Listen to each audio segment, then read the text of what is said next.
Dalam pembelajaran awal New Economic Model, Profesor Michael Hudson pernah memulai cerita yang membuat kepala saya berputar kencang, atau dalam bahasa anak milenialnya adalah loading. Dia berkata, Jerman adalah negara kalah perang dunia pertama di tahun 1919 dan harus menanggung beban membayar semua biaya perang kepada negara pemenang. Jerman rugi berlapis, Jerman dipermalukan, dan Jerman miskin. Namun di tahun 1933, Jerman mulai bertaring. Bahkan ketika Nazi berkuasa pada tahun 1936, Jerman menjadi negara superpower yang mengerikan. Bagaimana cara Jerman membangun negaranya dari sebuah negara kalah perang menjadi negara superpower hanya dalam 15 tahun? Maka dalam New Economic Model, hal ini menjadi bahan diskusi panjang. Sekali lagi, saya hanya mengingatkan, di sisi Amerika, di belahan bumi yang lain, di tahun yang sama 1930-1931, Amerika mengalami Great Depression. Ekonomi Amerika bubble dan pecah bisulnya. Sungguh anomali. Jerman lagi naik ekonominya, sementara Amerika dan negara sisa dunia terpuruk. Dan kita semua tahu sejarah itu ditulis oleh pemenang. Jadi, pelajaran dunia saat ini ditulis oleh negara pemenang yang kebetulan saja polisi dunianya yang pemenang itu adalah Amerika. Teori-teori Amerika lah yang menjadi bahan dunia akademisi. Tenggelamlah teori Jerman yang membangun negara mereka hanya dalam 15 tahun. Beruntunglah ada manusia seperti Michael Hudson, Stephanie Kelton, Warren Mosler yang menjadi pencetus New Economic Model yang diadop dari strategi Cina, yang diadop oleh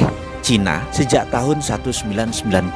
Apa yang dilakukan oleh Jerman? Pelajaran dari Jerman pasca Perang Dunia I, seperti kalimat Adolf Hitler yang mengatakan, untungnya kami tidak cukup bodoh untuk mencoba menciptakan sebuah mata uang yang di-backing oleh emas, yang memang tidak kami miliki. Tetapi setiap mark akan kami cetak akan di-backing oleh pekerjaan dan barang yang nilainya setara. Kami tertawa saat ahli finansial internasional memandang bahwa nilai sebuah mata uang adalah tergantung kepada emas dan sekuritas lain yang berada di ruangan besi milik bank.